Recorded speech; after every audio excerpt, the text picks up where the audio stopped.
Over to you, Ron. Thank you, Preeti. Good afternoon. I hope you had a nice lunch. At least I did. So. I think gradually speakers will join us for the dialogue. Where is Rajiv? Because he's supposed to start.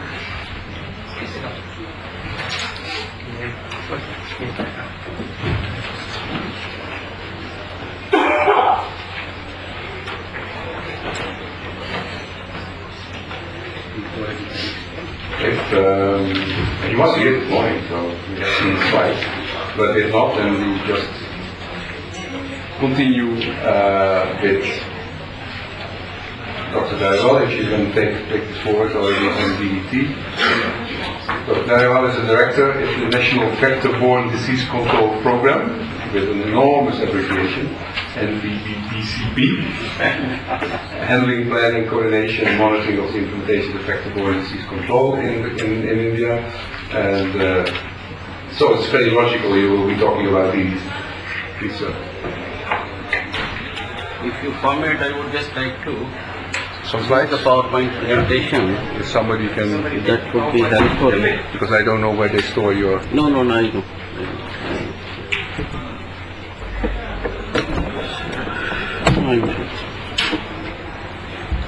Okay, thank you very much, Mr. Chairperson. At the outset, my sincere thanks to the organizer for am I audible? Yeah.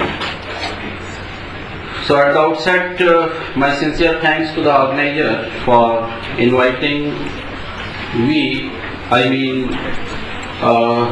the public health professionals dealing with some of the chemicals, and just to share what is being done by the Ministry of Health and Family Welfare on this aspect.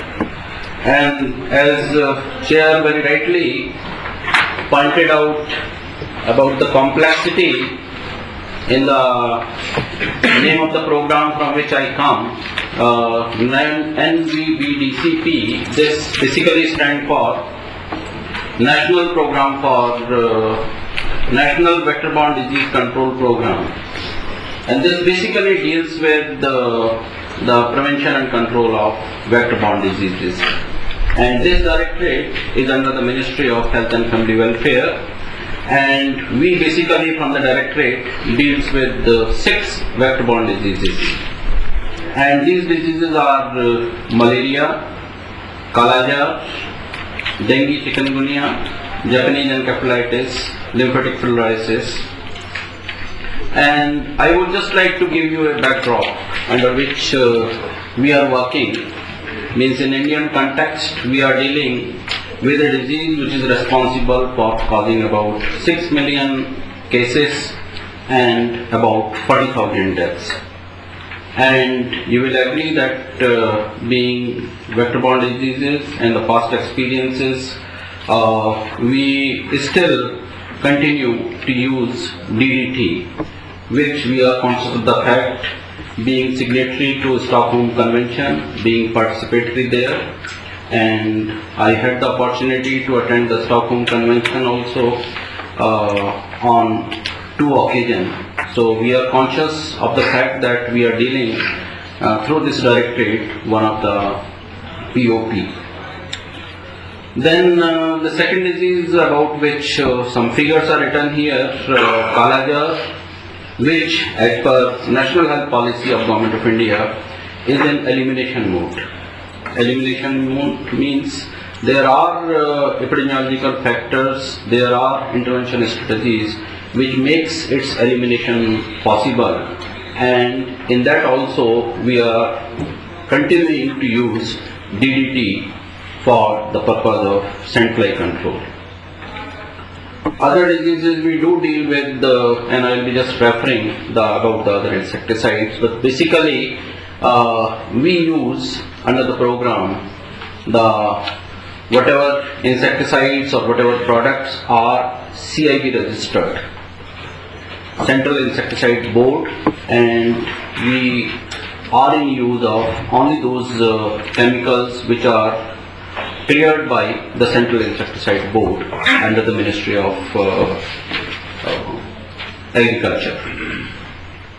Just to give you a flavor of that, what are the different things as a part of vector control strategy, it's not only use of the chemical, it's not only the use of the insecticides, we do use many other factors and we bracket them as integrated vector management, where we use right from environmental manipulation and modifications to prevent the mosquitogenic conditions responsible for the diseases about which I referred, and we do get reports through the media also, large deaths being reported, which was a point of discussion for last 2 years after publication of report in the Lancet that India reports 200,000 deaths, which we contested from the Ministry of Health, and the figures have been revised to 40,000.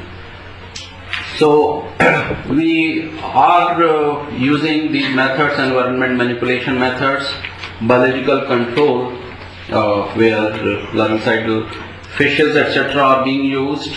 We do have the items like LLIN. We do use items like the impregnated nets etc. And for carrying out all these activities, intersectoral coordination, which is very, very important. And while working in this directorate, I had the experience of now Ministry of Agriculture is important, Ministry of Environment is also important, Ministry of Education is important. So in that respect, intersectoral coordination and IEC activities are being done.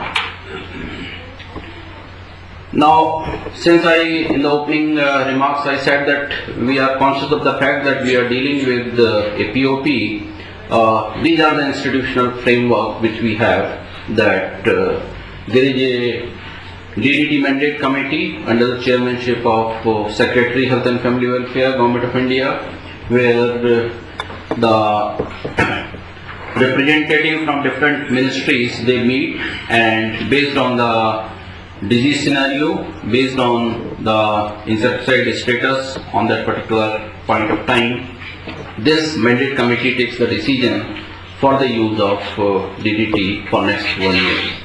So what I am trying to say, that this is being done at the highest level, keeping in mind that we are dealing with the POP.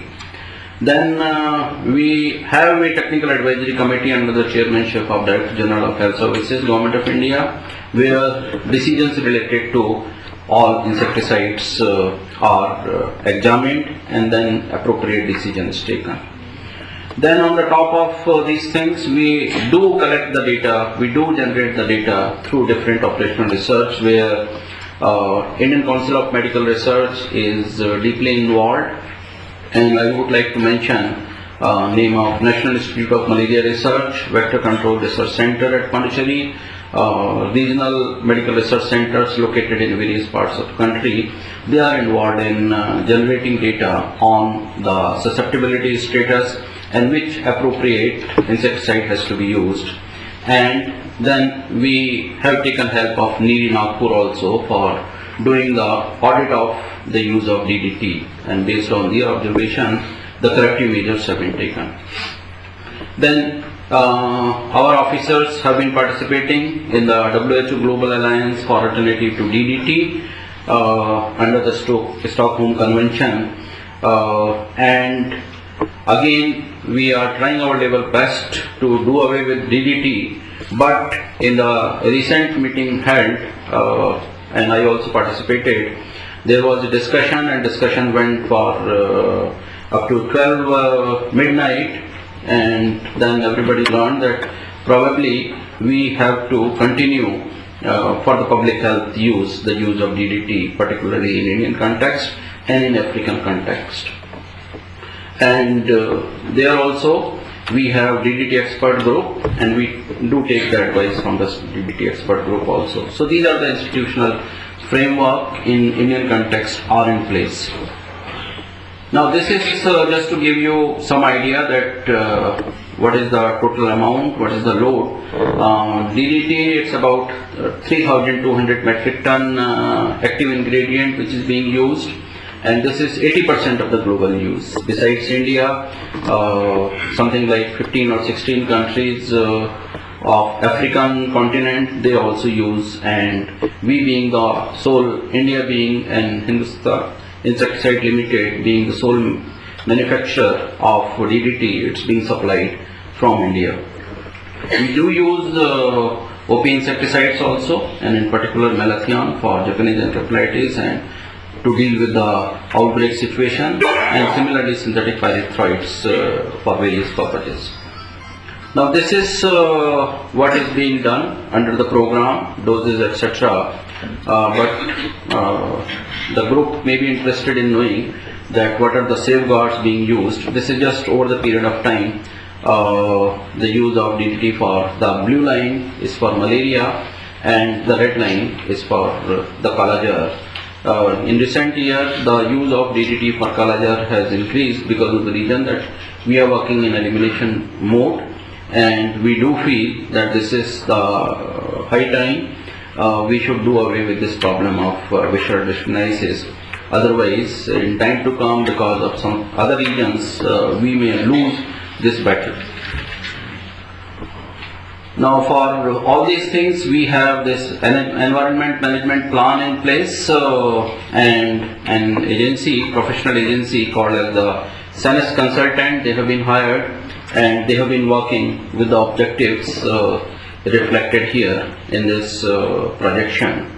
And I would just like to mention that this is being the professional agency helping us for the proper storage of all these chemicals, safe handling and disposal of empty containers and insecticide remnants. Now these are the activities which has already been done. Manual has been prepared, guidelines have been revised, and this subject being under the state government, the state they are on board, and these are the other things, training, etc. And as a part of monitoring, the consultants, they need to keep watch on what is happening in the field on these aspects. These are some of the safeguards which are part of the supply of particularly DDT, that these are being supplied along with so that there is no gap. For storage disposal, these are the things which are advised and are in place. Now for human and environment safety for transportation and well sealed and transported separately, and these are the guidelines which we are following. Now as far as personal hygiene is concerned, these are the safety measures which are advocated and are part of the training and are part of the monitoring also, and which we, based on the data, we then when DDT mandate committee is organized, then we have the mandate to produce all these facts and figures which are verified by other ministries also. Now these are some of the things which we communicate, the do's and don'ts, which is part of our IC strategy, which is part of our training plan. And these are the again safeguards in case of any problem, means that's also part of the guidelines. So these are the things I thought would be worthwhile communicating with this group, although I feel odd man out because I come from the public health background. I am a medical doctor and dealing with the vector-borne diseases, and since handling these insecticides which are of concern to the subject, I thought I would share some of the initiatives taken by the Directorate of MVDCP. Thank you. Thank you very much. That was very informative. You take over the Q&A, or you just we have decided amongst ourselves that we don't go for a big session at the end. Just a few questions after each speaker, please. For the procurement or for the control of vector-borne diseases? We have a planned budget of 520 crores 520 crores for the entire gamut of 6 vector-borne diseases. 6 vector-borne diseases. And would you have an idea about how much on polio to be spent? Polio is 1,000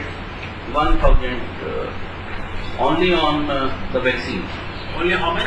Vaccine. 1,000 crore on 1,000 vaccine. crore. Yeah. And similar amount on the operation component. So for polio eradication, the Ministry of Health and Family Welfare is spending something like 2,000 crore. Sir, I have a question. Yes. To control vector-borne diseases, main thing is cleanliness and sanitation. To control polio, why are we spending just 1,000 crore on vaccine and not spending more on sanitation in India?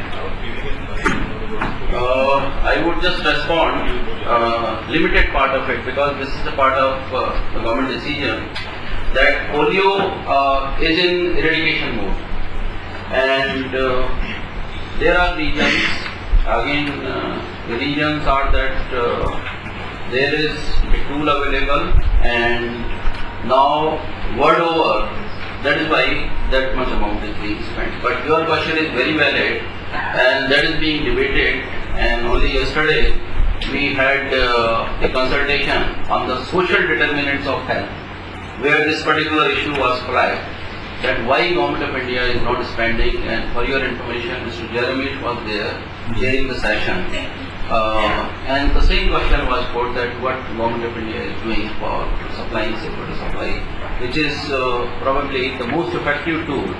And as a public health professional, I do agree. But you will agree that this is not a very easy thing. Different sectors is, and what he said, Mr. Jeremy, yesterday, that we do have village committees, we do have panchayats, but when it comes down to implementation, etc., there are issues in which probably it's joint efforts of, I would say, Sorry, you had your chance. Can you tell us something about the pattern of change of these use? What parts of the country use more? And is there a change? And you said you're using alternatives. So where and why are those alternatives being used? See, we are using DDT particularly in the northeastern states, because observations are that the vector which is responsible for transmitting malaria is still sensitive, and mosquitoes are susceptible to DDT. So that is one area where we are using DDT. Besides that, we are using in a state like Bihar, Jharkhand, West Bengal, where Kalajar is a problem. As far as alternatives is concerned, we are, as I said in my presentation, we are now moving away from the use of the chemical to other environment friendly method, where integrated vector management and use of these environment manipulations, the biolarvicides, all those things are being used. Is there a phase-out plan for DDT?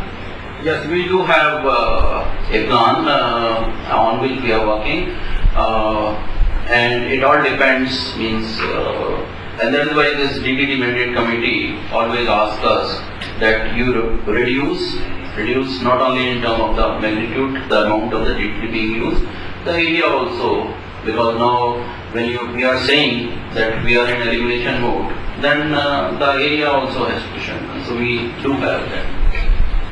Do you have any study about the effect of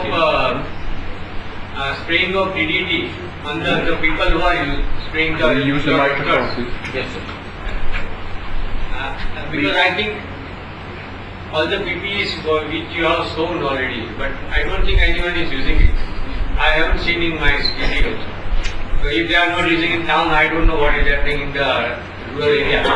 So I think Can you I say switch it on? That I helps. don't know. Light is already. You're saving batteries, but we don't hear you.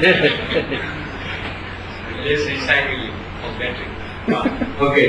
So I haven't seen in many years anyone using PPE for DDT. So what is, if you have any reference or any research or how, what is the effect of DDT on the people who are spraying it? So whether you have any checkup of the people? I will divide your question in two parts. One I would address, and second I would request, we have the representative of Hindustan Insecticide Limited sitting here. They are the one responsible for, only last year we took the decision that along with this chemical DDT, otherwise we were asking states to procure.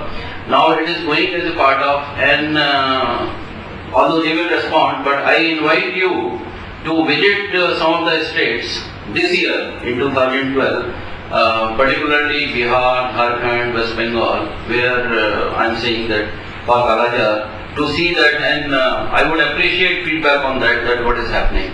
Now on the human component, we have commissioned study to the ICMR, and ICMR has already collected blood samples from the areas where DDT is being used, and the chemical that study is in progress, and preliminary report says that the level of DDT what has been observed in that laboratory, that can also be checked. Means if there is an expert on the, we would appreciate these type of in more laboratories. But what they have concluded based on the preliminary report, that the amount of DDT is not, we cannot use, it's not beyond the tolerance limit. That is the observation of not mine, of the Indian Council of Medical Research, who have the mandate to generate. But from program side, we have commissioned that study. Yeah, SIL. Thank you, sir. In continuation of the lecture, I would like to say that I am Dr. Vasu from Hindustan Insecticides Limited, sole DDT manufacturer in the country. Now, as a supporting product support, we are providing as per with the discussion with the NWDCP. From this year, we have started supplying personal protective equipment along with the supply of the DDT. The quantum of the DDT will be set by the NWDCP, and along with that, there is a link with the squad numbers. So accordingly, they have given us the number figure how many DDT will be provided by the HIL. And from this year, we are providing the personal protective equipment like gloves, mask, goggles, cap, and apron. So these are the 5 things we are providing along with the DDT. Number 1. Number 2, regarding the adverse effect. Sorry, can you give a question, please? I mean, we are allowing. Just take it. This is another question. We are running behind schedule. So. Effect. So I would like to state one recent publication of the WHO, that is DDT Expert Group Committee report of 2010. The level of exposure due to the DDT as zero residual spray reported in the studies by the WHO Expert Committee are below the level of concern for the health. We should not be concerned about, we should not be, it's not a very frightening picture that use of DDT as IRS causes the health. Thank you. So, we'll just stop the question, but I'd just like to make a comment since we have come to this topic. It's not a question of what is the level of pesticide that is there. The fact that the presence is there is something which is causing cancer. We have done a study of the institute supported project in Hyderabad. We did a study about the pesticide use in various practices with respect to one particular plant, let's say crop. And interestingly, I fully support your argument that PPEs nobody uses. And it's not only for pesticide spraying. Believe me, it is true for every chemical industry. I have visited several industries, I have seen this is happening. PPEs are there only for reference to work, but it is not, it's nothing that all of us should be thinking about seriously about, because we just can't dismiss it just like that. We like to see how we have to work out in what way we will be able to make it. Just handing them over with a chemical does not really work. But what shocked me was we were monitoring chlorpyrifos, and we observed residues of chlorpyrifos in the urine of school children who were not at all exposed anywhere in the field. That's the kind of exposure that is level. We found soil, air and water everywhere is there.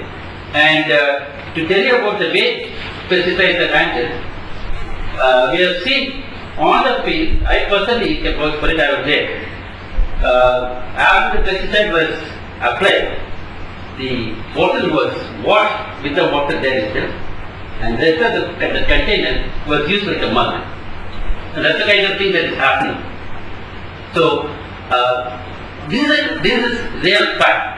So this is our reality. But all, because on one side we always have to say that these are the things that we provide. Okay, I accept that, but the presence is certainly alarming. That is something that we will accept. So I think we'll stop there. I'm sure there will be more discussion on this during the next debate. But we now move on to another favorite substance, which is called endosulfan. It's modified, we used to say in the 60s, and now for something completely different. Rajiv. Very short presentation.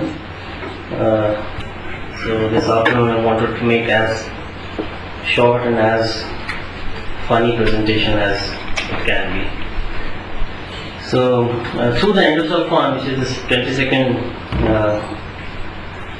pesticide BOP, I want to raise some of the issues through this molecule, which is very, very pertinent to India, and if you take the context and expand a little bit towards the South Asia, then it's a perspective which borders the South Asian nation as well. So this is somehow, if you can see, this is the mood of endosulfan. So you have two SCs which actually stopped the endosulfan marathon in 2011. For the last almost 11 years, this molecule was running, and the final nail in the coffin was put in by ICMR. So hopefully, you will not have any sale or any production of this molecule in this country. I'm very sorry for those who are very possessive about endosulfan. And it has also been annexed in the Annex A of the Stockholm Convention. And obviously, people especially in Kerala, and I think in Punjab also, will be very, very happy about this decision. So naturally, means public interest groups are really happy about it. Not because a particular molecule has been banned, because it has been, kind of approved the apprehensions of the citizen about how the decision is taken on public health in India. That means that kind of elation that goes into the minds of the citizen. So that is how the lower left corner picture suggests. If you see the decision of the two SCs in the Stockholm Convention and our Honorable Supreme Court, industry would have been very, very happy to go on the decision of the Stockholm Convention, because it gives a certain leverage of, say, for example, 5 plus life, 5 plus 1 year, that is total 11 years. It's a phase out kind of thing. They would have been a little happy that certain production, certain benefits. where why the economic benefits are being taken into account only is really not understood by many of the people. So as every one of you know that in May 2011 last year, you have the Supreme Court coming up with the committee, which actually was headed by the ICMR Director General, which in turn took the opinion from Agriculture Commissioner and various other stakeholders regarding the ill effects of endosulfan, and finally come to the conclusion that no use, no sale, no production. But strangely, with all the respect to the Honorable Supreme Court and the people involved, if you consider a particular molecule to be so dangerous that henceforth, that's a kind of order, henceforth no sale, no use and no production, then why we are allowing it to be exported to countries? Is it being exported with certain tax that this is harmful, this may harm your people, or all those kind of things have been taken into account? It should have been much better, very personal opinion, but I think people here, many of you will agree that it could have been a much better thing if the remaining stock, which is not a very high amount, if you calculate in the, because if you say that endosulfan is the cost wise it is less, then destroying it will also not cost you much. So you have very less quantity. You say your statement itself is that it's costing less than other alternatives. So you could have easily phased it out. So the final disposal would have been a much better diktat. This is an information which some of you may not be knowing, that now India is having the endosulfan pesticide prohibition bill placed in the parliament, and it covers whole of the India, ban production, use, import and export. This is apart from the dictate of the Supreme Court. This is a bill introduced in the parliament, and the bill was introduced on 5th August 2011. The tribunal will address the related issues. Pesticide with similar formula, because there are formulas which are quite similar to endosulfan, child people must be aware of it, that there are certain molecules which are very close to endosulfan as far as the formulation is going. So all those molecules will also fall under that category, because the consequences, the health consequences, the environmental consequences will be the same. And finally you have the financial compensation, especially taking the case of Kasargod and some district of Karnataka. So you have a good compensation. I think it's somewhere around 4,000 per month. That's the pension that the affected families are going to get.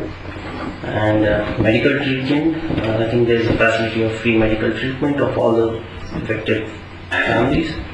Special consideration for poor families. So these are the basic features. So the pesticide manufacturers association and the whole pesticide body, with all the due respect,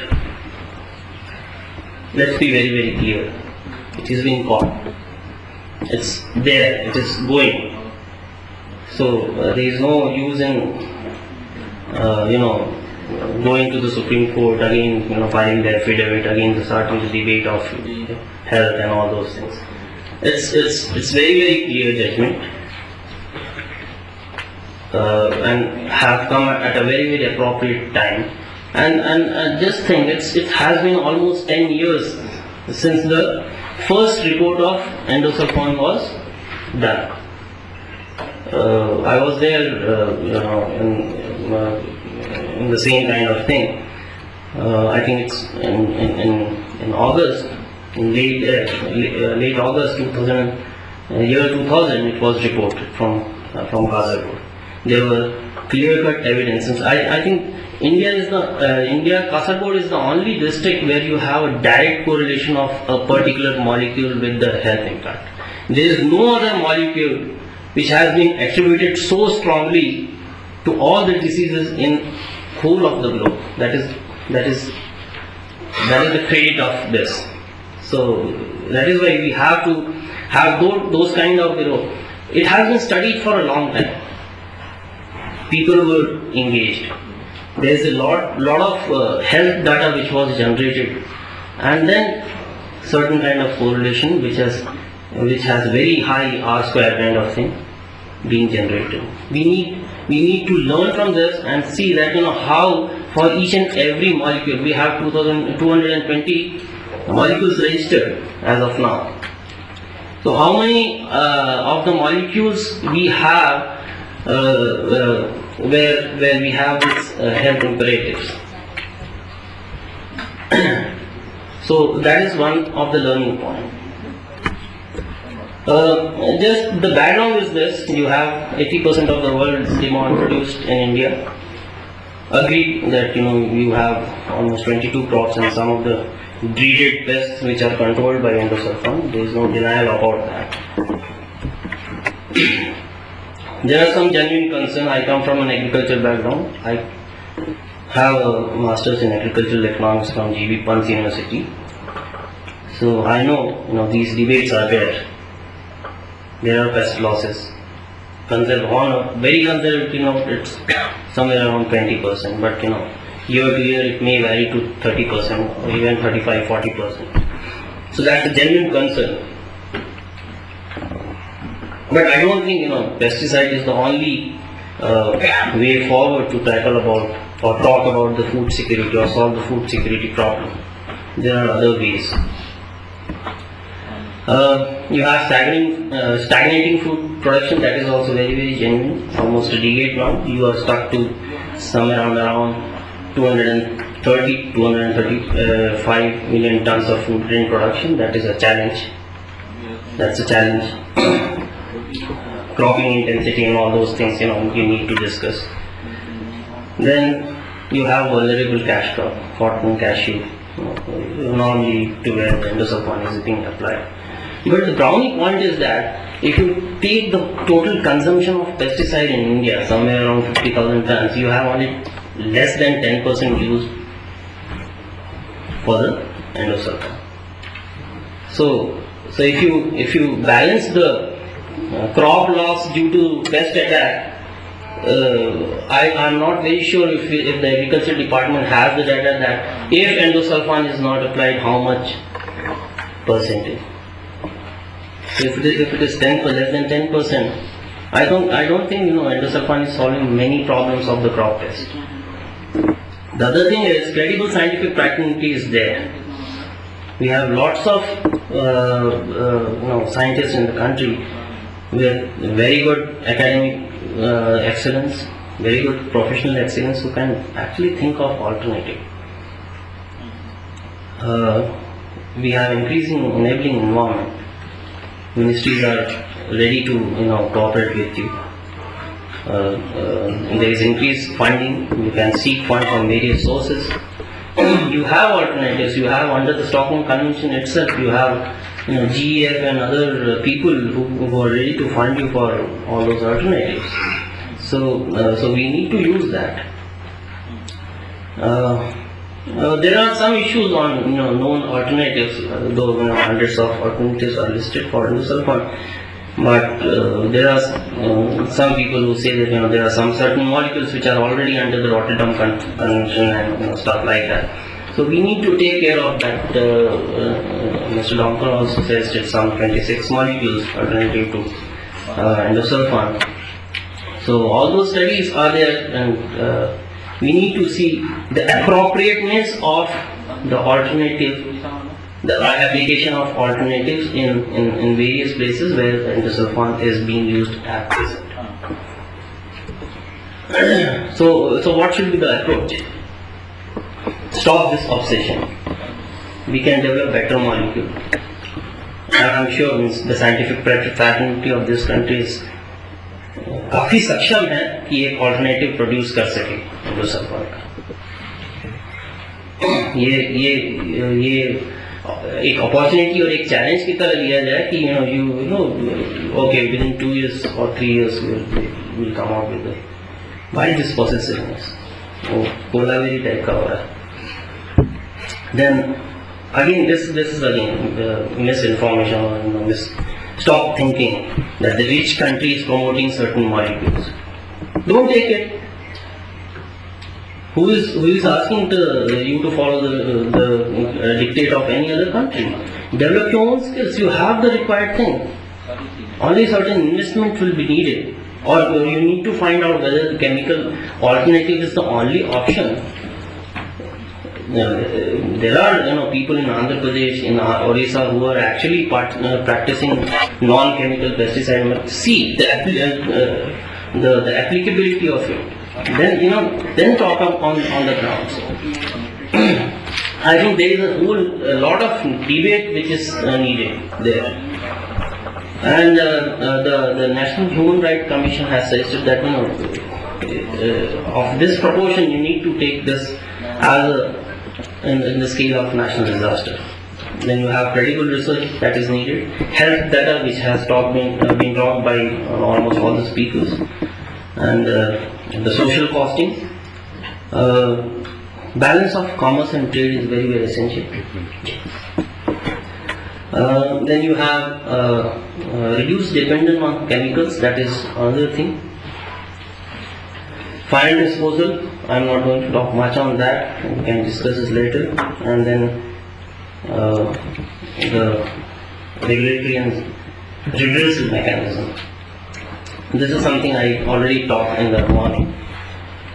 Some things, the issue is why there is a discrepancy. The discrepancy happens because of this.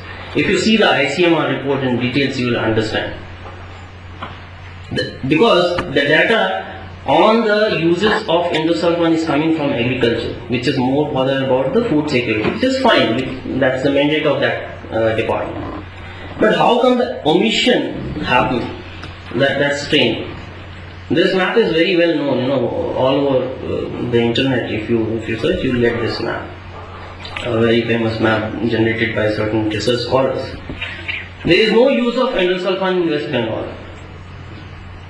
The ICMR report says that. There is no use of endosulfan in Andhra Pradesh. Almost nil. So these are the discrepancy. Unless the ministries sit together, the people sit together and sort out the problem, this will happen. And you will not have a proper inventory built up. And this is the thing which I come to the conclusion that in this country, almost all the developed countries or better managed countries than us have the pesticide regulation in a different way. You have a very strong environment ministry, you have a very strong health ministry. Pesticide is not only regulated by the agriculture ministry. So all the powers are there with the agriculture ministry, which perhaps is not quite acquainted with dealing with the health data or the environment data. Please spare some space for the Ministry of Environment and Health. That is needed. They are mere onlookers. If you see the pesticide management bill, the new management bill, you will find that they are on the panel just as an advisory thing. So this is the crux of it. How can you address? There is a food security and there is a food safety. There has to be balance between these two aspects. But you cannot just have food security based on pesticide. And it will happen until unless you have some spare space for the other two ministries. If not, then they will be mere onlookers. That's for sure. and you will have all kind of disturbing data and everything. Thank you.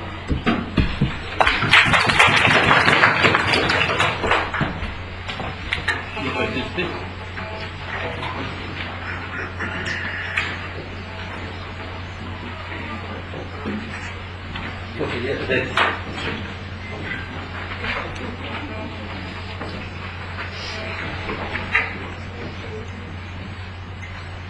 I don't think my introduction is prepared. Again, I am from HID, Hindustan Insecticide Limited, one of the producer of Hindustan. One point I would like to state that out of 34 states, 23 states are using sulfur as a AID. So, it's a big number. Secondly, why sulfur is considered as one of the best plant protective chemicals? That is because it is a IPM molecule, it is a IRM group, and friendly to the pollinators, and compatible to the crops, and cost effective. Second point is, it is not banned as on date. It is a temporary ban. Because why? The Joint Expert Committee has been formed by the order of the Supreme Court, Agriculture Commissioner, and ICM. Both have given the interim report. Agriculture Commissioner report I would like to read out. Residue data on various commodities in different states found negligible violation of the environment.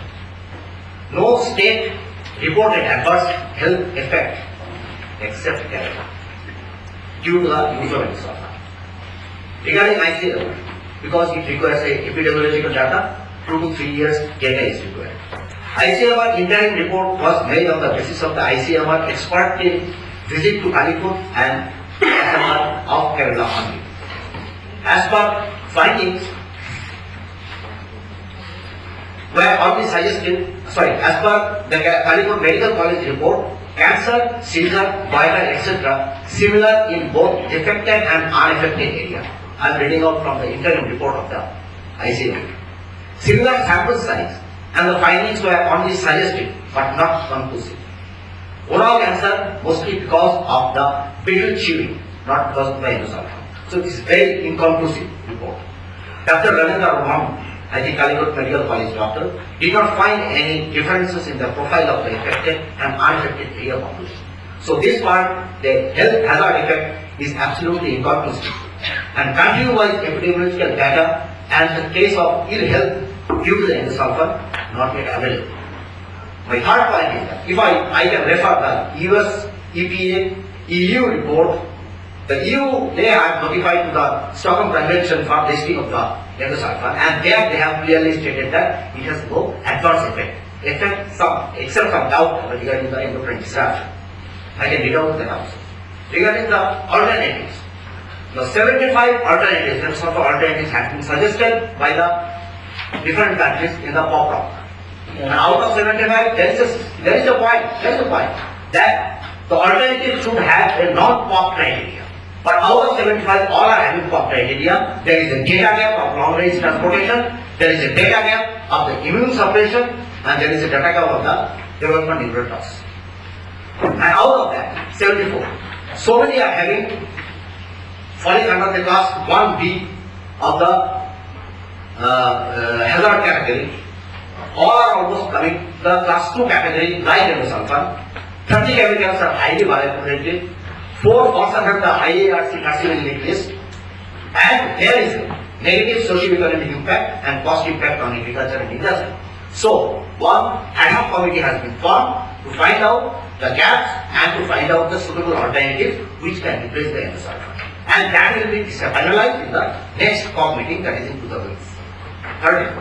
So, still the alternative process is going on. India also suggested 20 to 25 chemicals as an alternative, but found that all are having, to some extent, 1 or 2 components. And these are not cost effective. Thank you.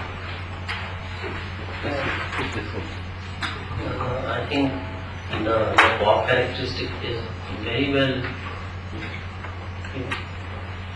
So I don't think the forum will decide whether endosulfan is toxic or not. This was a decision already taken by to be approved by the scientific committee in the process, and it's being passed by a conference of parties, and there is a 5-year exemption. That's a fact. Now, whether we agree with the science or not, science is not going to discuss that.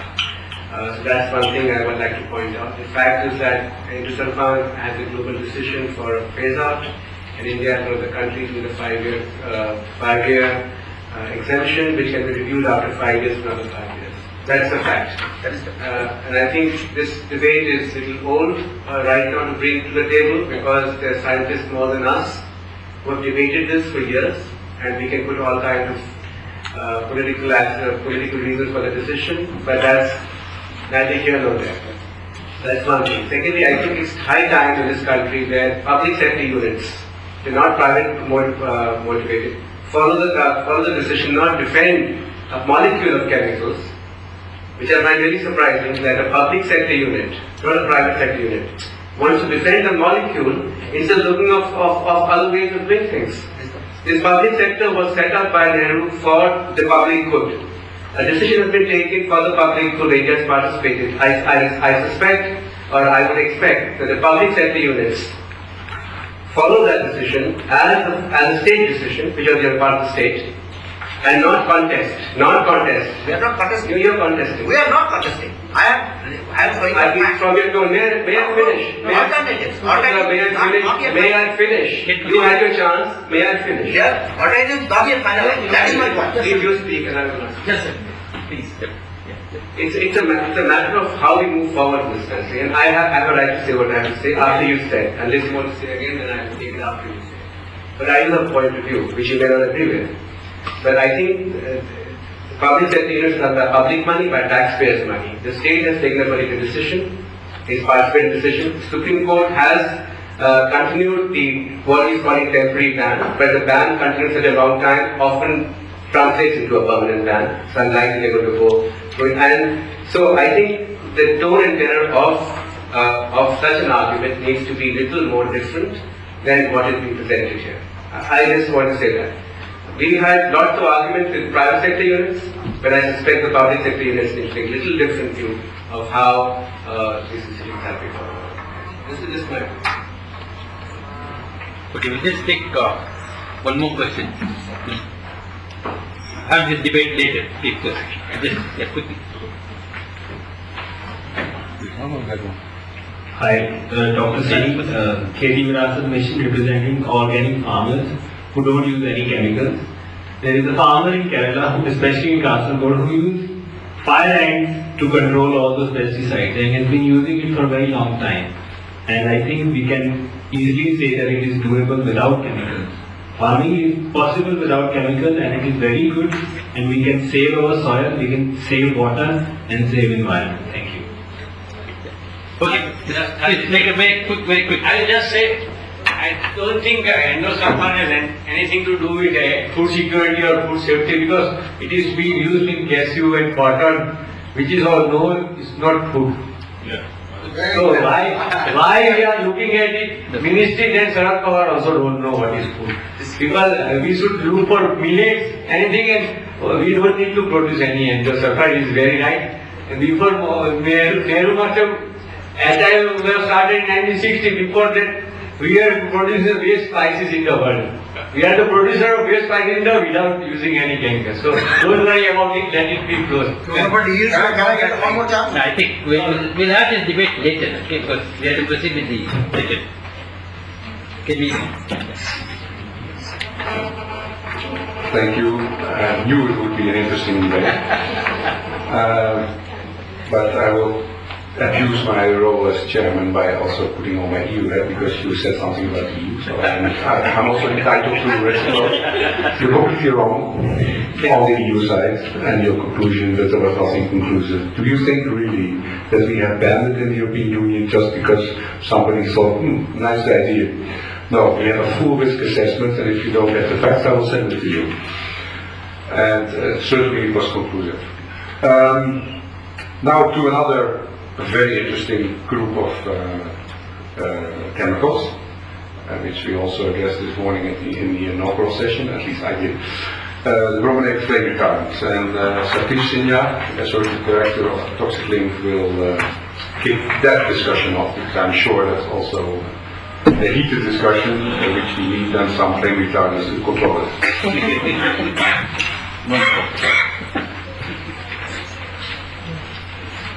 What is it?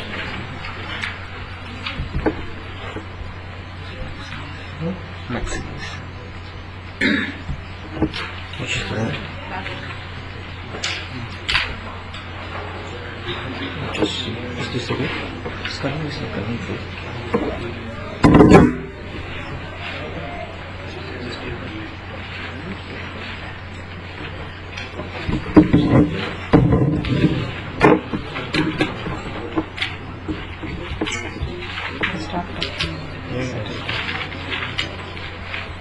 How do you know what you're saying and what you put out on slices? No, I just wanted the notes to be better. Give it, if it doesn't happen, give it. It's okay.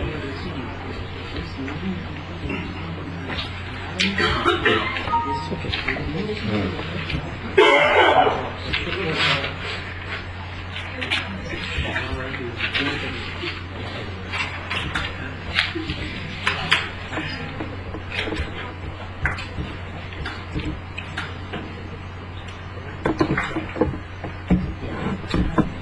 Thank you. Yeah, thank you. And this one? Just move it, Thank you, Rob. I'm going to talk about BFRs, and there's a particular reason as to why Toxic Think is talking about it. And speaking of this issue is, very recently, in fact, we did 2 studies on BFR. And that is the context that I'll bring in. And these 2 studies were on plastics recycling in India. Both these studies, one we did a smaller study and a larger study. And to understand what is the quantum of BFR and does it affect the material supply of plastics or not when you do recycling of BFR, and when you use virgin plastic and when you use recycled plastic, what happens to the material supply chain? And interestingly, you'll see that the whole plastic supply chain and material chain is getting contaminated with BFRs.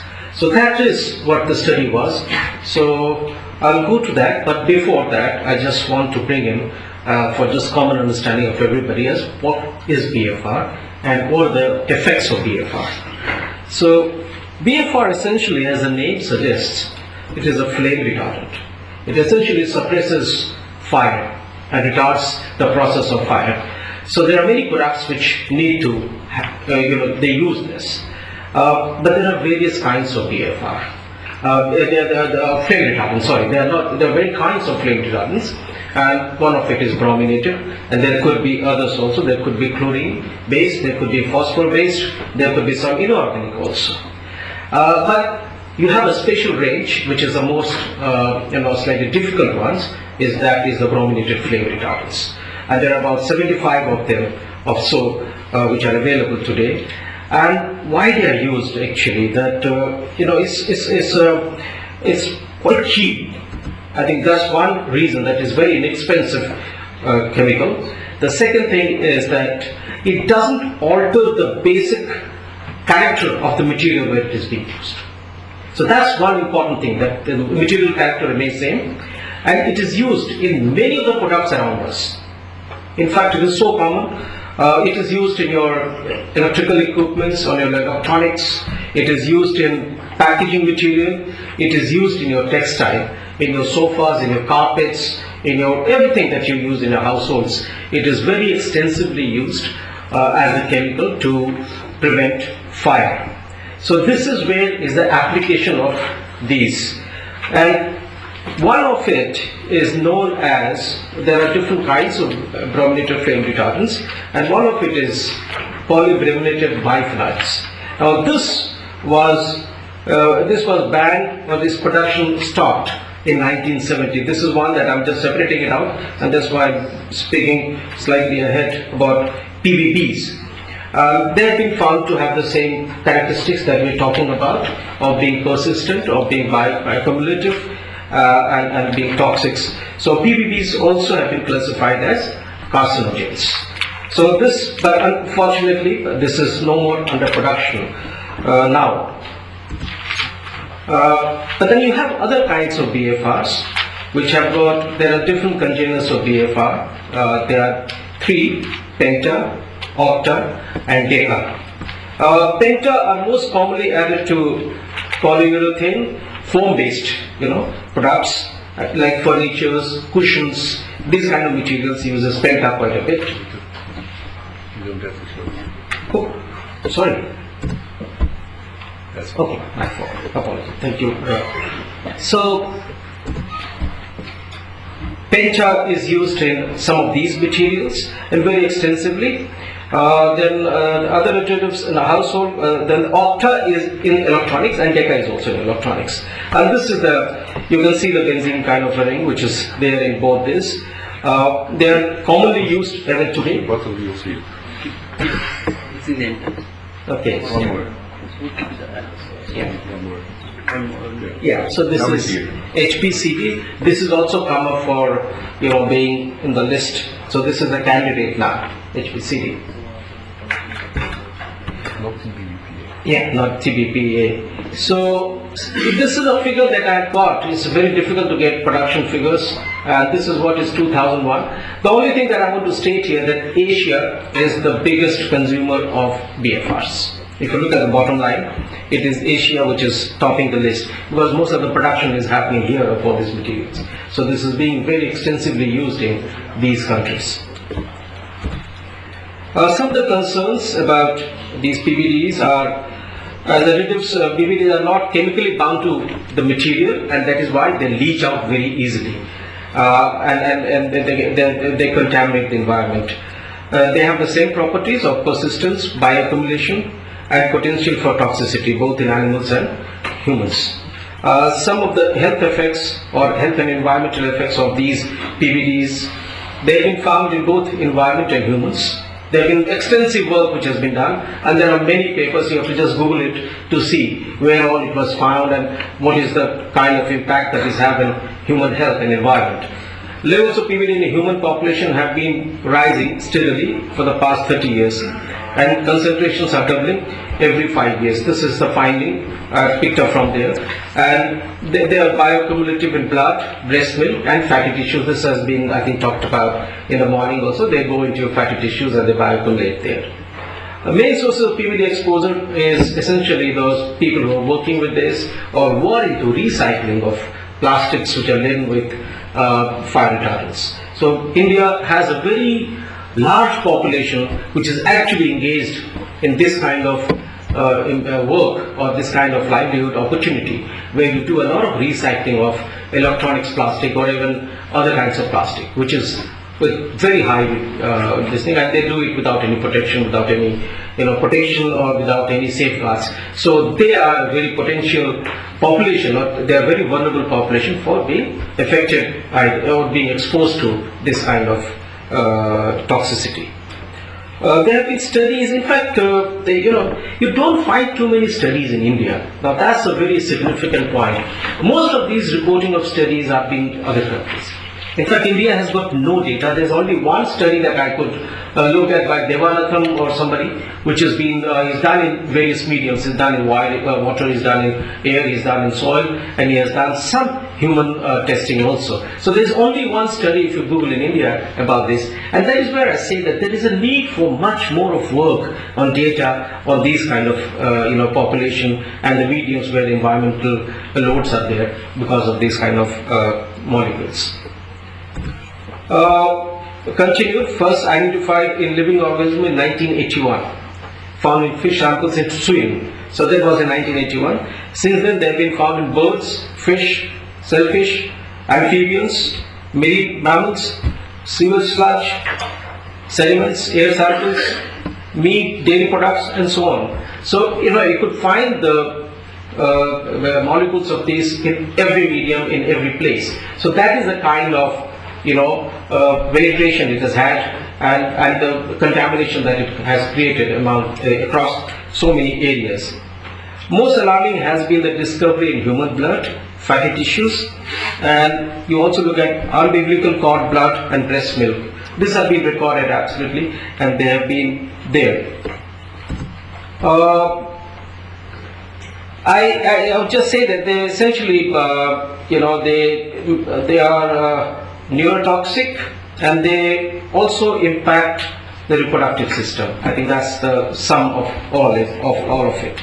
A very low threshold of PBD to cause permanent impact to the nervous system. So I said it is not neurotoxic, and it also impacts the reproductive organs. So especially women who are in the reproductive age and who have that, they are a very vulnerable population because of this.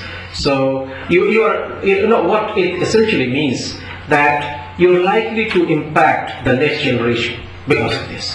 So it is a generational effect that you're talking about when you talk about this kind of toxicity, when you talk about, you know, what is impact of this.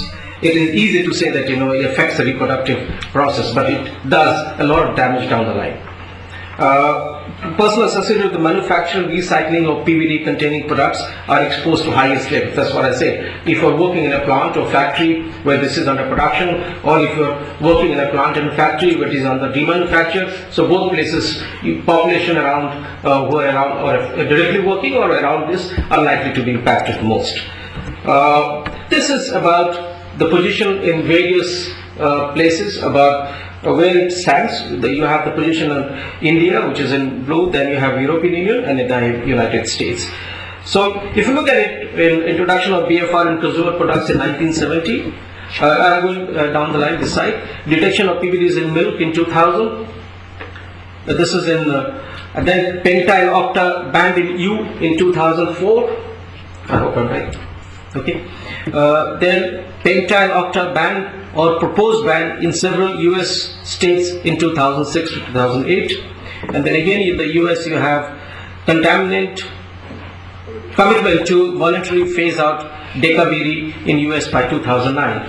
The India position, I just like to give it to you, that PBB and PBDE, brominated biphenyls and diphenyl ether, have been restricted in the new regulation that has been announced or promulgated in the last May. So that is the e-waste rules that we were talking about in the morning. So it has been restricted, and there has been a limit which has been placed on both. So there is a restricted use of this as far as India is concerned. So that is the legal position, and I just wanted to mention that hexabromochlorotoluene is currently being considered as a potential candidate for POX. That's what I mentioned before. So that is there, which is stood up there. So that is also likely to come up for, you know, being actively considered as one, because it is exhibiting the same kind of properties. That's all I have to say. But this is the study that we did on plastics in the recycling areas in Delhi, and we picked up samples. There were two separate kinds of studies to understand what is the quantum of BFRs available in this plastic. In the first case, we had just 10 samples, and we studied them in the lab, and we tested them for all the congeners of BFR, and we found that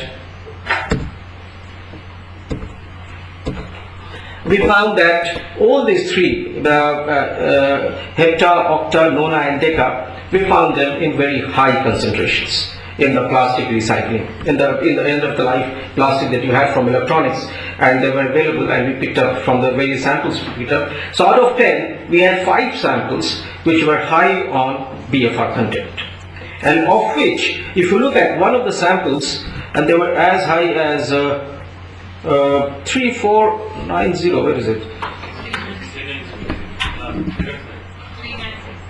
Yeah, so it goes up to that much. It is as high as that. And the limit that is acceptable, I believe, was 1000 ppm, but we had about much higher than that. So this was the first study that we did, and out of 10 pellets, we found 5 of them. There were different kinds of plastics that we took, various kinds of plastics that we took, and we found them to be very high. The lowest we found was 140 milligram per kilogram, and the highest we found was 39602, which is very, very high. This was the first study. So it essentially stated that there is huge amount of all these congeners are available in the plastics which is being recycled. The second study that we did is that we did at various stages of recycling.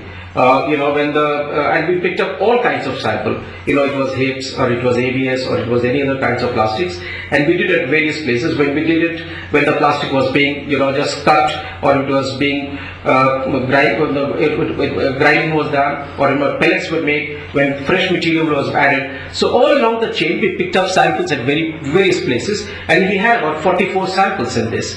And interestingly, that we found that when the final, you look at it, that all the samples had BFRs.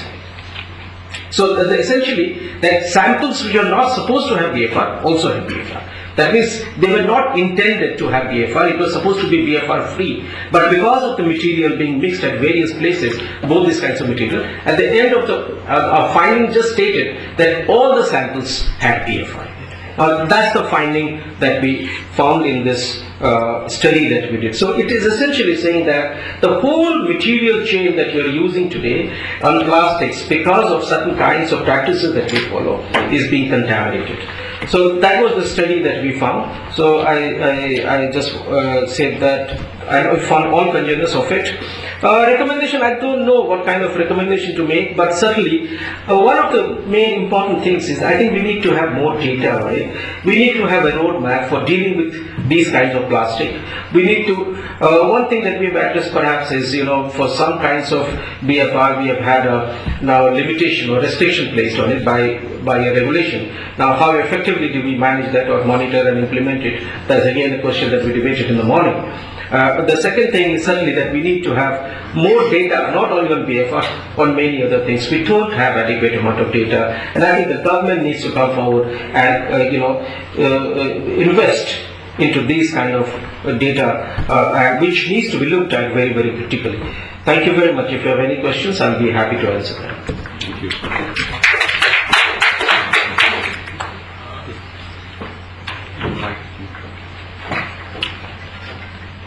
Thank you very much.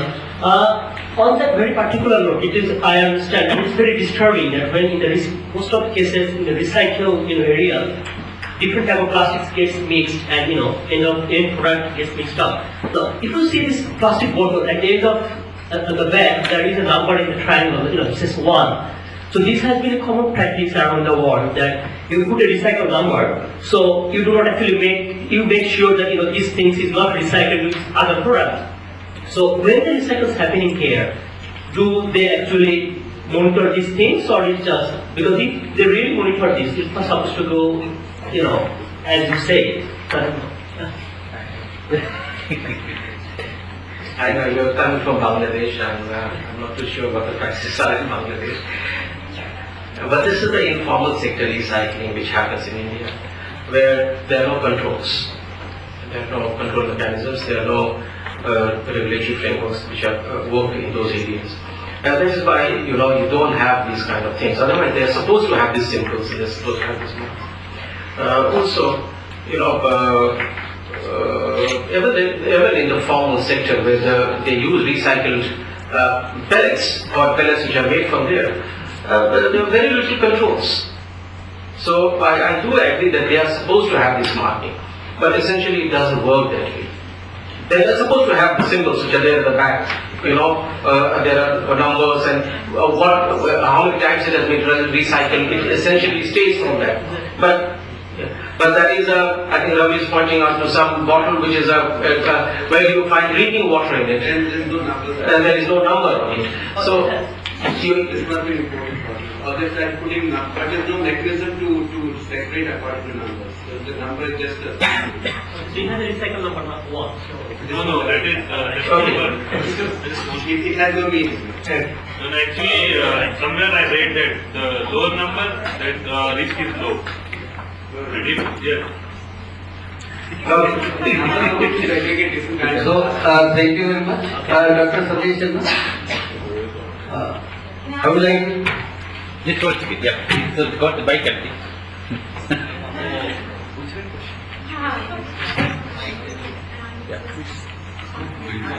Yeah. So, thank you very much for giving us awareness about the plastics, and which we are using daily in our routine way. But our understanding was that the plastic which is not recycled is not harmful. But now you said that everything is harmful. So is there any remedy for it? And what the government is doing and what we are supposed to do? Is there anything? And, drinking water by hand was better. And now we are introducing these things which are harmful. No, there are some safe plastics. I won't say that every plastic leaches, BFRs in it. But BFRs are only added to, when I was talking about BFRs are only added to products which, during which uses you have heat generation, if you're talking about that. I'm not talking about textile or sofa, but if you're talking about plastics, if it is a computer where there is generation of heat and is likely to catch fire, so that is why they add BFRs to it. So it is not in every plastic that you'll find BFR. And my reason for making that presentation was that even plastics which are not supposed to have BFR are today having BFR because you are contaminating the whole supply chain. The whole material chain is getting contaminated. So that was my reason for making that study, or our study that has been there, is essentially trying to say that. Yeah. So that is what we should have suggested something for our nation. I think that is where we are in that stage. Thank you. Are there no safe alternatives? There are alternatives to BFR, and that is slowly coming up. But those alternatives again are question how safe they are. So every alternative is slightly less toxic. That's why I said there is phosphorus, there is inorganic. So there are different kinds of this thing. But for some reason this is being used in electronics. At least food storage should be stopped. Yeah, food you don't use. Food storage in plastic should be stopped. Oh, food storage in plastic. Next seminar. Yeah, although you almost answered my question, but I'm Anubha from Bursa India. I really wanted to ask, when you say that, when you make a recommendation like the government should incentivize companies to make BFAR-free products, then do you have any alternative in mind, or in your study did you come across any alternative? Because BFAR have their own benefits as well, as you were just talking about, the increase in the combustion time. It basically increases the time it takes to catch fire. So when you make a recommendation like that, do you have some alternative in mind, or you know of any study which has come up with an alternative? That's what, the essence of the whole thing is when the regulation of EEE has just stated that your percentage will be 0.01% from where it was. So I think it is for the community which manufactures this to come up with alternates. It is not for people like us to suggest alternates. And I think these are available, and people have to make some hard decisions to come up with alternatives. And we could see when it has been pushed down by a regulation, they have found a much lower usage of this chemical in the products. So you'll find alternates. Yeah, my question is about that PBDP you have reported. So as I have seen, you have reported only in the recycled plastics, or many other type of the plastic you have used, because there are many plastics these days in the market. At least this Teflon, which is supposed to be very free and do not be having any leaching in that, Tupperware. And how far your study was very extensive, because there are many containers, more than 300 and so containers are there of the PPDP, and how many containers you have focused in the analysis of that, and where your concentration is supposed to be very high when you have reported. I do not know to that much extent. This is some over some milligram, thousand of milligrams you have reported per kg. So I can't say that. Yeah, fine. So we picked up only samples in the first case where you are very high. Very high. We picked up only those samples where we thought it will be high. We picked up from computers where there was a very high heat generation. So we picked up those kinds of samples to understand, and we didn't pick up from food grade plastic. We picked up only from electronics waste. So our study was focused on electronic waste where BFR is being used. So we used HIPS, we used ABS, and we used PC. So these are the kind of plastics that we use for our study. Thank you. Just a small point that I want to make, that in the study, though we focused on plastic from electronic waste, what we found out in the recycling market was this plastic was being recycled and used for making other kind of products. So that was the whole contamination that we were talking about, that the electronic waste plastic was now remanufactured or recycled to make other products. So VFR was actually entering other products as well and not just remaining electronic products. Thank you. Okay, thank you. Thanks very much for the VFR story. Last but not least, we will hear about Dyson influence. We have already had some exposure during the day. And so this will be a presentation by Dr. Ambu Muswami from MIST from God's own country, Kerala.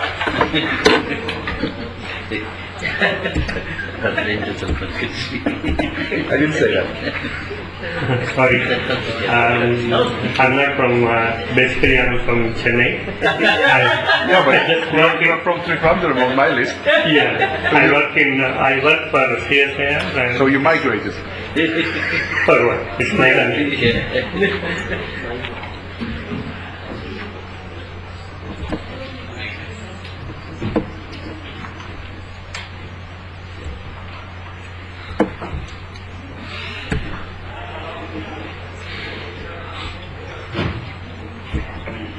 It's okay, the screen is fine. It's okay.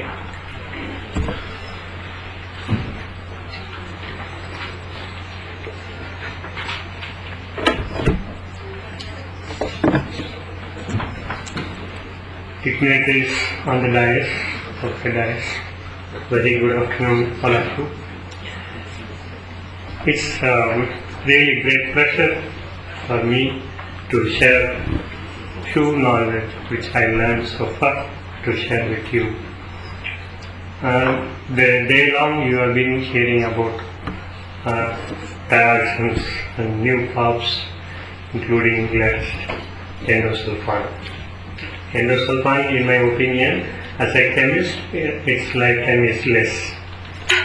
Since the chemical has been misused without any control, sometimes it could have been happened. And we are also working on that. And VFR has been, I really surprised to see toxic in. They are far ahead of They are very talented than Indian scientists, and we are lacking in fact. They are too Indian. Scientists. She is ITRC since sir is sitting and they have a lot of freedom. Yeah, that's why they are updating the list of topics. And just I would like to clear before entering, I've been given a chance to talk on bad and best available techniques and best environmental practice, which is not here in our country, and we are here to pursue that. After successful completion of national implementation plan, even though we were maintaining some best environmental practice, best techniques mixed with old techniques, we will be updating early areas. Okay, so about our national implementation plan, I think everybody is having not good opinion. So we agree. But invincible, I would like to say the scientists and the whole team has put their own effort sincerely to prepare NIP. If you see, suppose I would like to say one example. When PCB was produced by Dow, Monsanto Chemicals, the owner of that industry, previously the workers have been complaining about a lot of health impacts. The workers were joined together and just shouted at the owner. Owner immediately came out and he brought a bucket of chemical and he put inside the chemical his hand and took it out and he was showing the workers that nothing happened to my hand, and he was just lying. After 30-40 years, only came to know the bucket was containing only water, not PCB. Which is also a chemical. Yes. India has not done so far anything like that. When we approached state boards and many other private agencies, they in fact whatever they were having data on industries and small scale or medium scale, large scale, whatever it is, they have given to us, and we also friendly told them to upgrade and make it modernized. That's how we started working on NIP, and somewhere here and there a lot of gap is there. We are not developed country. We are developing country still. So we have sincerely prepared our NIP. Hope the provision which is given to us is we can revise, we can upgrade. Whatever the data gap is available now, it will be upgraded at the earliest. So just I would like to show, actually I wanted to discuss with you and share with you the formation of dioxin in various stages, then how to control and how to implement our BAT and BEP, which is suggested by UNEP.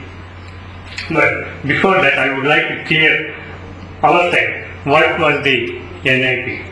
NIP, we have the toolkit which we have used for developing our NIP. In fact, it was not matching at all. I will show you. It was not exactly used for calculating the amount of dioxin release from our industries. We were supposed to go for real sampling category wise. Then we calculated our own emission factor. Based on that, we calculated emission of dioxin from the unit to air, to water, to residue like that. It was entirely different. Then, after that, in the review meeting, we have discussed with the UNIDO that we would like to have our own toolkit, India toolkit. We want to tell India toolkit. Based on that, we will arrive exact dioxin emission. That was the final discussion. But the reviewer has commented like anything, but we are not worrying about that. Still, the reviewer is in his country's attitude, and he is not realizing India's condition and Indian condition plus development and how the changes and all. It cannot be straight away applied to us. Yes, that's very good. Here, there is, everybody knows that 17 containers, that is World Health Organization is having different TEQ, toxic equivalent. International toxic equivalent factor is different. International ITEQ is based on 17 containers, 7 dioxins plus 10 furans. WHO, it included another 12 PCBs, that is dioxin-like PCBs. That is, it's different.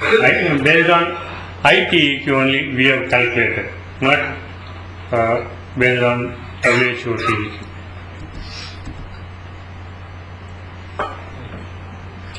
Source sampling.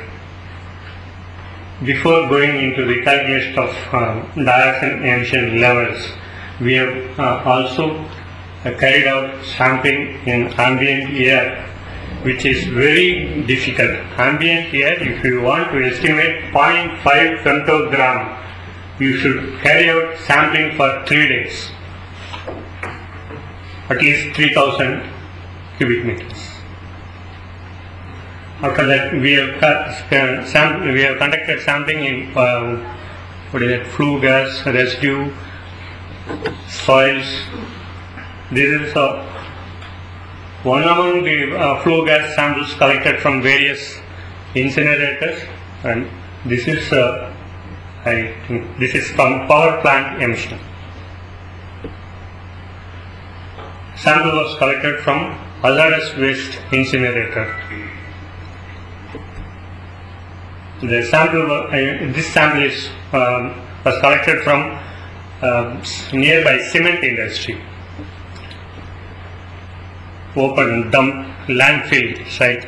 This sample was collected. We have developed our own emission factor and calculated our own. We have developed the estimated the dioxin emission from landfill incineration.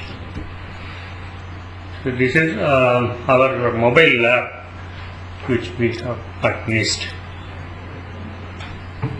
This is from crematoria and water soil sampling.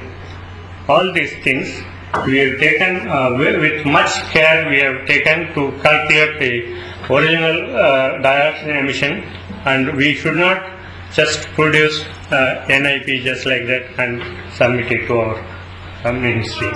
Apart from that, we have also developed, measured a lot of food contaminant dioxins. This milk sample, cow milk, goat milk from Yelu, that is one among the hotspots contaminated site in Kerala. Egg sample. And this is drawn from contaminated water. Some other receiving end is mangrove site. Mangroves. And we have collected water sample, soil sample, and we found a lot of dioxin in the sediment. That much care was taken to develop our NIP. So please, you can comment, you can suggest all your findings that I accept, because this is very first time for us and it will be developed. And this, for NIP, we have developed many more awareness pamphlets in all languages, southern languages, and we have circulated whenever we go for data collection, sample collection, field work. This has been distributed to the public to create awareness about dioxins and furans and its impact on health. We have also participated inter-laboratory, inter-calibration studies. That means how far we are excelling in detecting our dioxin in the lab. We have taken, this was conducted by UNAP, and we have taken ash, sediment, fish and mother's milk along with standards. And we were able to perform well, and you can see we are in the best performing laboratories and we are not outliers. So why I am telling this is that much effort has been put for preparing the NIP. So after NIP, we have found out 60% we can say. As Madam Thakur told, we are able to compile 60% dioxin releasing sources. And this was the result. Suppose if we take the work again after 2 years, maybe we will get good data.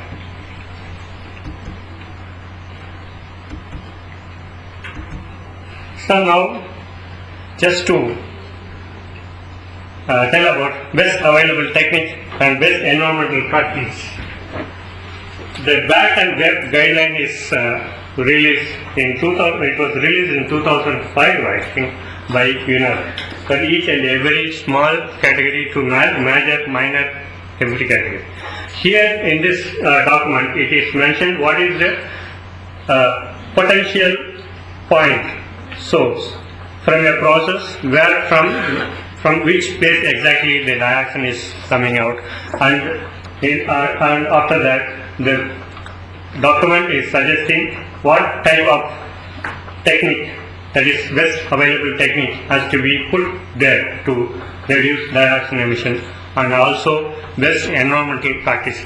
In this document, each and everything is there. Once we take up web project, it will be definitely extended to all our industries in India, I can assure, because I am still there in the bad web group. And this is the amount of dioxin released out of incineration across the country, and what we have to, these are the, for example I am telling bad and web steps, materials has to be sorted out. The burning process has to be improved by supplying sufficient air, maintaining steady burning, like that. These things I took from this book only. So in future, when we are going to implement bad and web, this will be followed. Apart from that, we have our own environmental practice. Some industries, they are already ISO certified, and they are already implementing best environmental practice. And apart from that, we will be helping the industry to improve best and web. We will discuss, suppose if I get a chance, we will discuss about bad and web, because it is too early to discuss about that. My desire is, India has to take up challenging research. A clear database has to be developed for dioxin and furans, apart from other POPs. Yeah. Next is developing catalyst based reactor. This one, why we are developing this, our aim is to destruct dioxin there itself. When flue gas flow, it has to flow over, just go through the catalyst bed, and it will be destructed there itself. We are trying with this new catalyst. It's a very simple multi-oxide mixed catalyst, and we are also developing and working on monolith based liquid reactor for destructing dioxins in liquid base. Apart from dioxins and furans, next is working on PBDs, PFAS, pentachlorobenzene and PCBs. This one, I just wanted to finish my lecture with these points. What exactly bad and web is? We have to develop air pollution control effective devices. Catalytic destruction will help to dioxin destruction, and novel catalyst has to be removed, and we are working on that, and many more scientists will be maybe initiating this. Process optimization. HCl. HCl, you may be knowing, this is the main component which triggers dioxin formation. New technologies, and of course, finally, one word, we need to have strong regulations, adequate monitoring, and tough environment force. Then only, not only POPs, any other chemical in the country can be controlled. Thanking you very much for listening to me.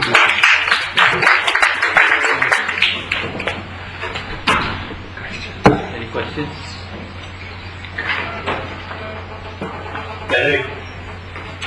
Thank you for your very good nice presentation. I just wanted to ask you, because bad web is so critical, and there are many permits being issued now for incineration. So with no bad web in place, do you think they will retrofit it? Can you please?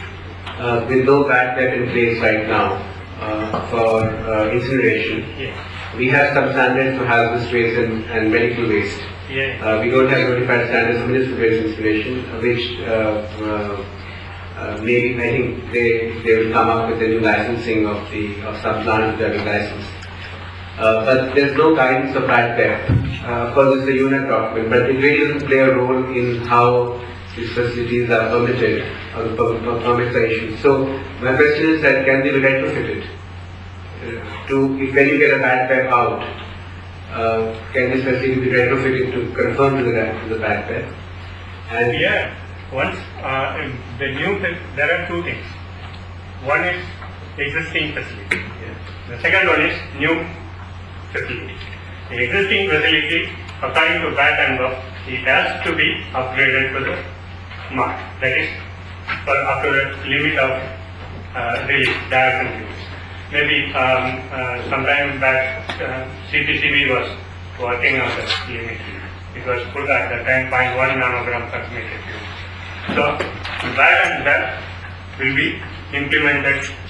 If it is new, it has to come up with BAT and BUF. And old one, existing facility, has to be upgraded. Can you clarify? Yes. Ravi, can you clarify on this? See, BAT and BUF is not a kind of specified thing. So they criteria. In fact, the concept of BAT is based on economic consideration. Unless, and cost-wise, what could be acceptable to you may not be acceptable to me. So, what is the best technology for you is not best technology for me. So, it's just a guideline measure. So, you cannot insist on any particular installation being retrofitted because this is the best. So, because I remember when the medical waste standards were being drawn up in the 90s, I think you were there, in 1996, 97, the MAP and the maximum available control technology concept was used to set the standard for emission. So in a sense, technology also sort of influences the possible emission standard, what is the best standard emission. Of course, economically determined later, and that's so, I mean, though we say they're health-based standard, but they're not always health-based standard, they're also dependent on technology availability and cost of technology. In a sense, when you set up a 0.1 nanogram per meter cube standard for emission for dialysis, how do we expect them to be achieved? That's the question. I would like to add something. Suppose if we take my medical waste incinerator from the first input, waste input onwards, waste there itself we have to take away. That is one step of that. Then we have to maintain the temperature at above 850 degrees. That is part of it. Then turbulence, then residence time, temperature. All these specifications comes under that and BAT. Then after that we can have punching mechanism, additional particulate punching like that we can have. That is the, yeah. And in the medical waste installation you find two chambers, the vessels, the primary, secondary chambers, they all defined because of the BAT. Initially, you are right. Initially it was single chamber. So my question is if it's part of the design, because obviously part of the design itself. When you set up an incinerator, the design itself will be such that you end up minimizing the emission. And that which you cannot, you have the final end of pipe, activated carbon or whatever you put, or the new things that you're developing to take care of it. But it's very much the way the devices are designed that you will achieve certain standard. Now when you already publishing today, we have a standard. We don't have a backpack recommendation. So we don't have a technology recommendation. And then we're already permitting because it's permitted all over the place right now. And you think backpack is going to take time. So my question is that when that happens, what is the retrospective? When we have, we already have 98 hazardous waste, and we have number 960 plus 40 in the morning presentation. Medical waste, and we already have, I think, 2 permitted or 1 permitted municipal waste as of last week, and we're going to increase it. So that's a lot of capacity in the country.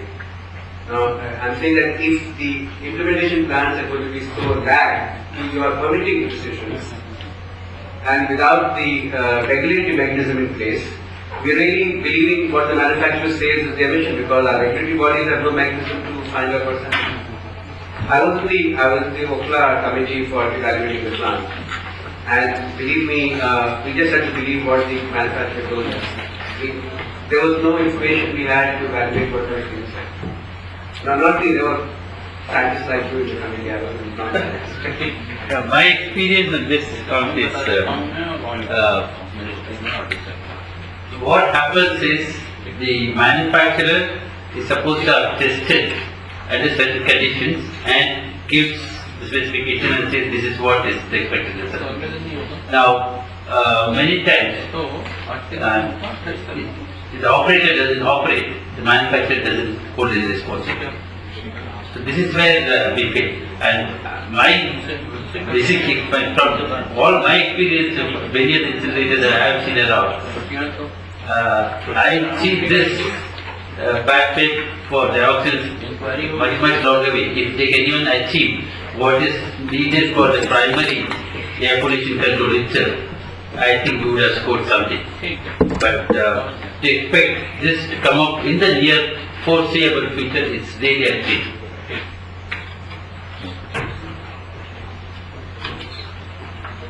So any other questions? Okay, if there are think about it. Take.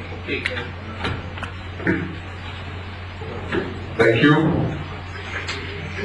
Just a few final words. First, on the BAT, of course, which we also use in Europe. The real terminology should be BAT-NIC, so best available technology, not entailing excessive costs. And the Bible which was shown is not a static one, it's also a dynamic one, so it's on the development. But within let's say a country or within a region, normally you would, as a regulator, you would like to see similar installations that have similar techniques. But it makes a difference whether you have that in Bengal or in Kerala, because it could also be different because of temperatures and whatever, depending on what type of techniques you're talking about. Anyway, I'm not going into that because we have already only 1 hour delay in the program. Let me thank, on behalf, I think, of a very persistent audience, all the speakers for exposing us to a lot of pops without being more unhealthy than we already are. Thank you very much.